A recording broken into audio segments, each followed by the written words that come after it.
Hi, I'm Hillary Kennedy, and this is the USU Soccer Show. Last month, we had a great show, and I wanted to say thank you for the emails and comments on our Facebook page. If you missed the show, you can watch full episodes for free on our YouTube page or on ususoccer.org. It's June, which means that the USU Soccer National Championship Series is in full swing, and we're going to take a look at what it takes to get to the top. We're also going to hear about a young soccer fan in Southern California overcoming a huge challenge, catch up with the largest recreational traveling tournament in the United States, as well as hear about an opportunity to win a trip to Brazil for the World Cup. So let's kick things off by hearing from women's national team standout Megan Rapinoe and what made her fall in love with the game of soccer in the first place. Oh gosh, when I first fell in love with soccer. I mean, I think I always loved playing it. I started playing when I was 5 or probably before that, just in the backyard. I think it was then. I don't really remember any sort of, organized falling in love with it, but me and my sister played all the time when we were growing up. Favorite youth soccer memory? My club team made it to nationals one year, and we were kind of like a ragtag bunch, so maybe we shouldn't have been there, but we ended up being really good, so we kind of felt like we had a little chip on our shoulder. I think soccer and sports in general, kind of force you into an environment where you have to kind of come outside yourself. It's not an individual sport, and there's many personalities that you have to deal with, and I guess at this level we have to deal with media and sort of balancing it being, our love and our passion, but also it being a business kind of. So I think it just forces you to come outside yourself and grow as a person, be able to deal with all the different situations that we have to deal with.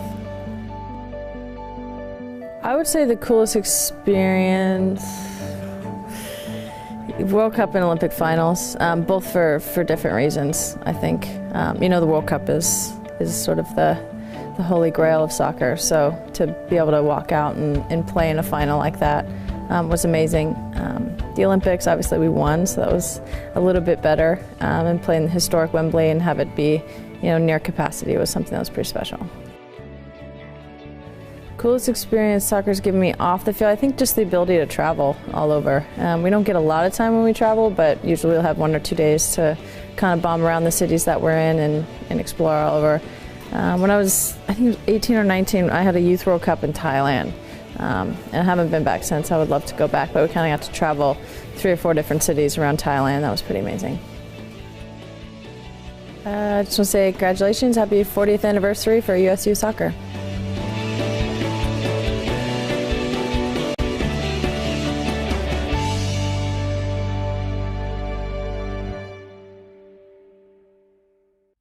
Megan's club team made it to the national championship final game in 2003. This month, teams all around the country are trying for that same goal. From New Mexico to Ohio, down to Louisiana and up to Rhode Island, regionals bring state champions and regional league winners together to compete at the highest level.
Nearly 10,000 teams started the National Championship Series journey at the State Cup level.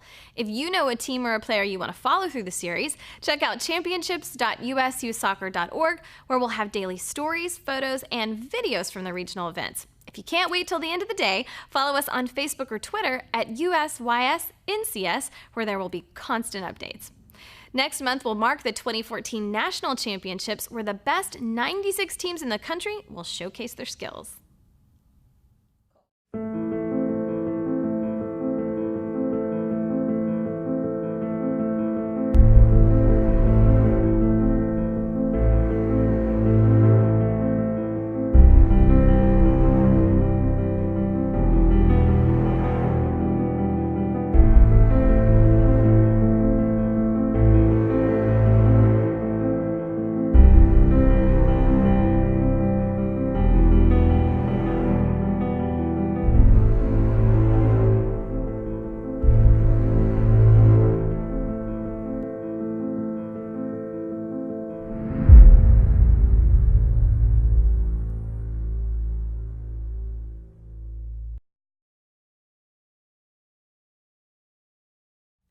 Everyone starts somewhere, and we recently followed the largest traveling recreational tournament, the Kohl's American Cup, to its stop in Tennessee, where we saw some great soccer and a lot of fun.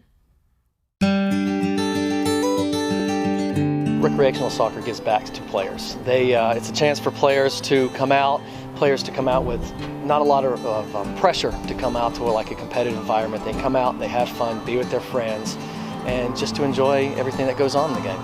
The whole part about sports is that you want to go enjoy the benefits of everything that comes with it, the fact that you're keeping your body healthy, the fact that you're interacting with different people, meeting new people, those are all bonuses, but the actual playing of the sport is always going to be fun, and it should be.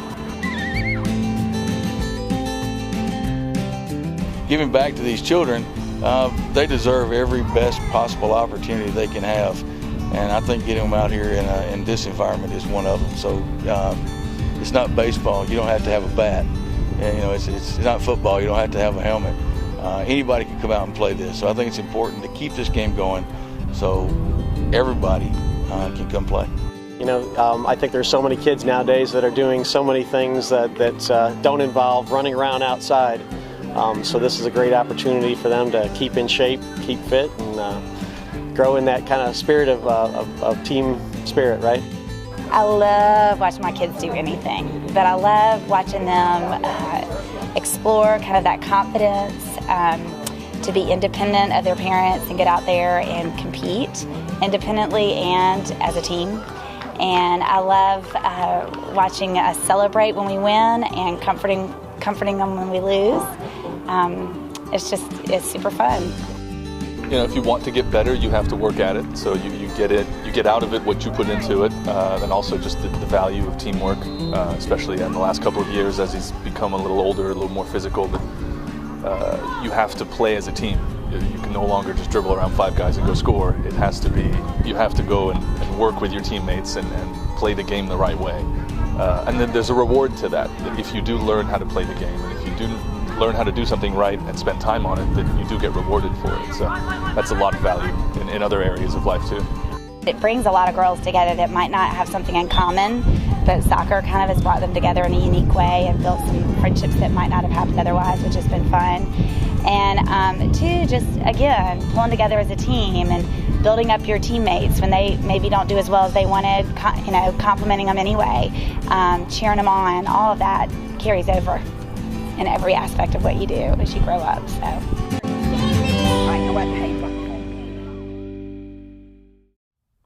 It's summer, and that means it's time to sit back and relax with your friends, right?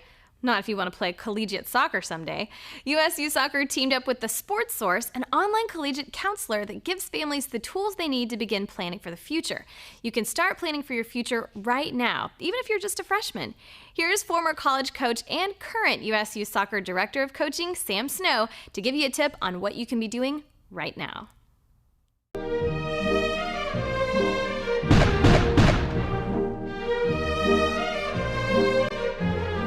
Hi, I'm Sam Snow, Director of Coaching for USU Soccer. Whether you're an incoming high school freshman or an outgoing senior, securing a job for the summer speaks volumes about your ability to manage your time, manage your finances, take on responsibility, and even multitask. All important items when it comes time to apply to college. Why? Admissions counselors are always looking for well-rounded students who would complement their campus. Combining employment experience along with extracurricular activities, athletics, advanced or honors courses, for example, gives them a complete picture of who you are as a prospective student and if you can balance college studies with additional activities.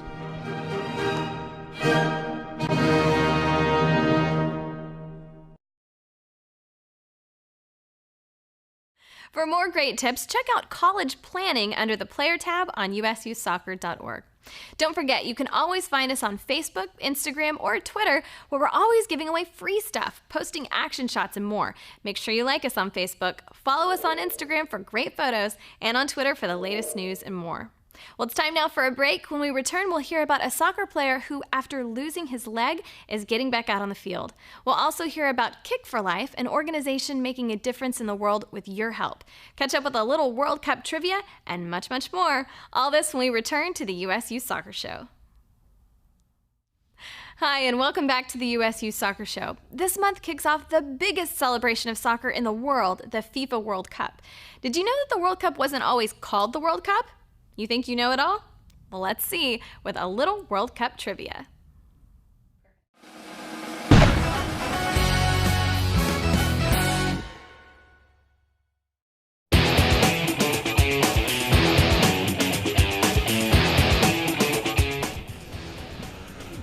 That's a good question. I'm going to go with Eric Wynalda.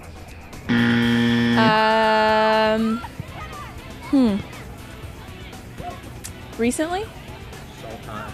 Oh, all time? Might be recent player. Landon Donovan? Donovan.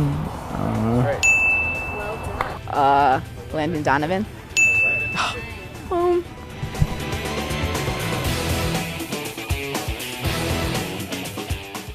Oh my God. I don't even have a guess for that one. I don't know. The World Cup ball. Make up a name. This year's World Cup ball? Yeah. Last time was a javelin. Oh. I have no. The Macarena?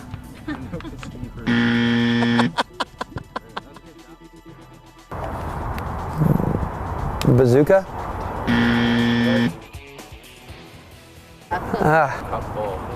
The bazooka. Boom. Anything else? Right now, there's an organization who's using soccer to inspire, unite, and make a difference in the lives of the world's most disadvantaged youth. And they're giving away a free trip to Brazil for the World Cup. Let's learn more about Kick for Life.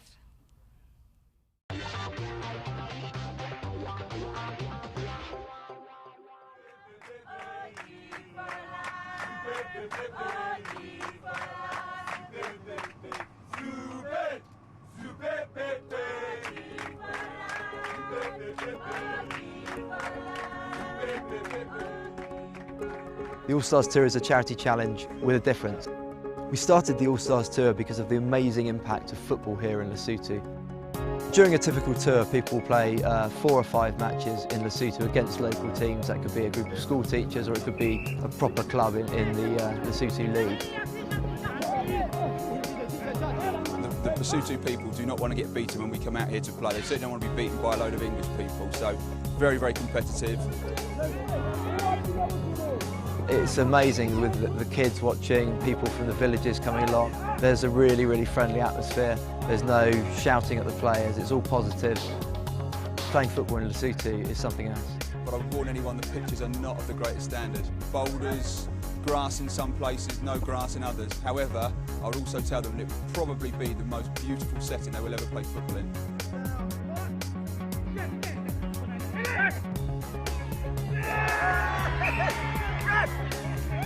People come over here probably thinking that the football is the most important part of the tour.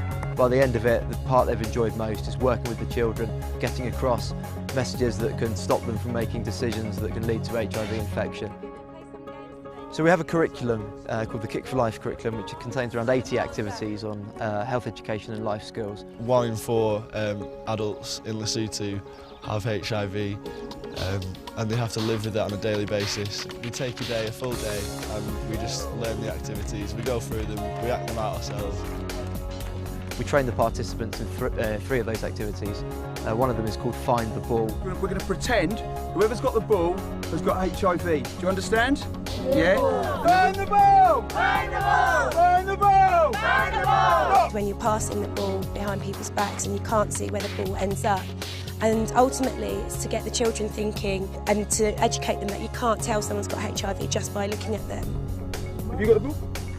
Can you see? Have you got the ball? No. Yes! Yes! Just because you have HIV doesn't mean that you live an unhealthy life. I've learnt all that and I've taught it to the kids now, and I feel like I can go home a little bit wiser. So it's important at the end that we come to almost like a mountain retreat, a beautiful location to relax and reflect on the experience before heading home. I'm so passionate about what Kick for Life are doing. I mean, I've done it now 3 times. The camaraderie is second to none. It's so rewarding. I've enjoyed myself so much. Like, I could do this every year rather than, chilling at the beach. We've had people from all parts of the world, Canada, US, obviously London and different parts of the UK. It's been awesome. Actually, to steal one of the guys saying, it's been cracking. It's my perfect job. Love doing it. And to see other people becoming part of the Kick for Life family and enjoying that experience as well. It's a real dream.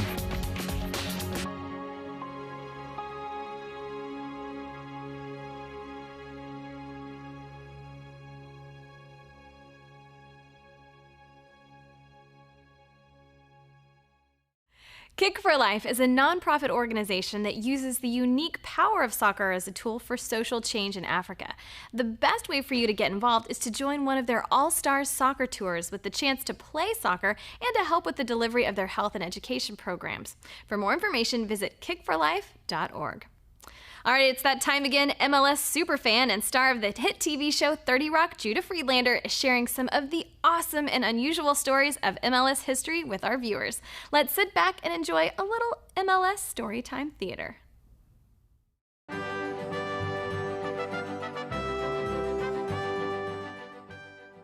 Welcome to MLS Storytime Theater. I'm the world champion, Judah Friedlander. Today's story is called Donadoni and the Special Pasta. An argument can be made that AC Milan is the most successful European football club ever, as long as you don't make that argument in Madrid, or Barcelona, or maybe even Manchester, or Munich. But let's not argue about it. They're pretty damn good. Silvio Berlusconi, the owner of the club and former Prime Minister of Italy, has texted me many times over the years for tactical advice for his team. It's so annoying, and I always ignore his texts. But during the 1980s, when I would still take his calls, AC Milan was voted the best club in history, were back-to-back European Cup champions. Yes, today that's known as the Champions League. Yes, named after me. And no club has won it back-to-back since. The stars of that team were 2 Dutch players, Marco van Basten and Ruud Gullit, and a homegrown Northern Italian star named Roberto Donadoni. An attacking midfielder, Donadoni was the quintessentially elegant Italian footballer from the pitch to the dinner table. So when I personally invited Donadoni to join MLS in the league's first season in 1996, the guy was really excited about it, genuinely excited. But on the MetroStars' first road trip to Kansas City, something went terribly wrong. The team served pasta for the pregame meal, and it wasn't exactly up to Milan standards. Donadoni was horrified. He refused to eat it. The Metros lost the game. It was a mess. From that moment forward, Donadoni refused to partake in the team meal unless he could bring his own pasta with him, and insisted that the team arrange permission for Donadoni himself to go into the hotel kitchen and personally prepare his own pasta dinners. Nobody here knows how to make it al dente, is what he said. And I agree with him. Donadoni was as skilled in the kitchen as he was on the pitch. The great Italian playmaker was creating world-class pasta before the match, empowering him to once again play world-class football during the match. The Metros went on a great late-season run. Donadoni made the MLS Best 11 and received an offer to host a cooking show on the fledgling Food Network, but turned it down, returned to Italy, where he became the coach of the Italian national team. Interesting fact, the Food Network went with their second choice, a little-known striker named Mario Batali, whose orange Crocs turned out to not be FIFA-approved and clashed with the famous red of AC Milan, ending his football career. It's right here in the book. Look it up for yourself. I'm the world champion, Judah Friedlander. Join me next time for MLS Storytime Theater. Where's my pasta, Donadoni? Where is it? Adrian Grajeda is a 10-year-old boy who loves soccer, video games, and other boy stuff. Seems normal. It's what happened to him and how he's overcoming it that makes him special. Let's hear more about this brave young man.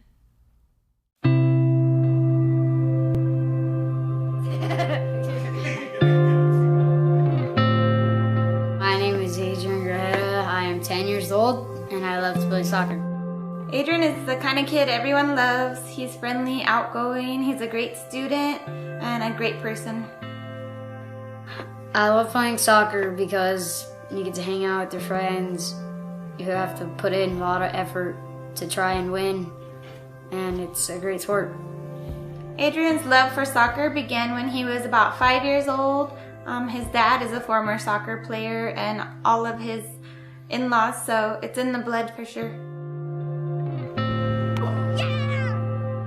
I found out Adrian was in an accident while I was at work. As soon as I got the call, I felt my heart drop, and it was the worst call of my life. I was playing soccer, and a car came through my fence, and I pushed the girl out of the way, and something hit me in the leg. It hurt really bad, and I couldn't stand up. I remember all these people coming out to help me, and I heard sirens, and I got picked up into the helicopter, and I flew away. The doctors told us that Adrian had a significant injury to his leg and they would try to save the leg. But the next day after the first surgery, they decided that it was unsavable and decided to amputate. Being in the hospital was horrible because I couldn't go outside. I had to get injections in my arms all the time. An operation would have made me sick, and the food wasn't that great there. The biggest concern about losing my leg, I was thinking that I would never be able to play soccer again, run again, or play with my friends ever again. Adrian's recovery was remarkable. Within 4 months, he was up and walking and running again and playing in regular PE, playing outside with his friends, and almost back to the normal kid we used to know.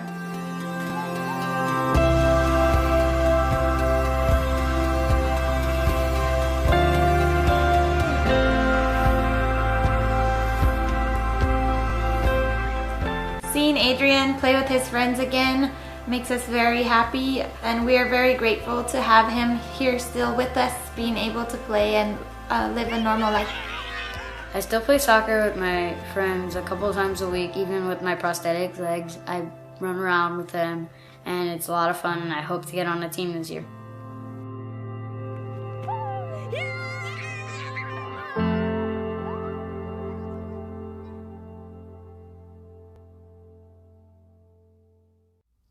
Well, that's our show for this month. Thanks again for watching. If you have a story you want to see on the show, send us an email at theshow@ususoccer.org.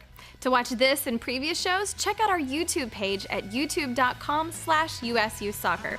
I'm Hillary Kennedy, and until next time, get out and get in the game.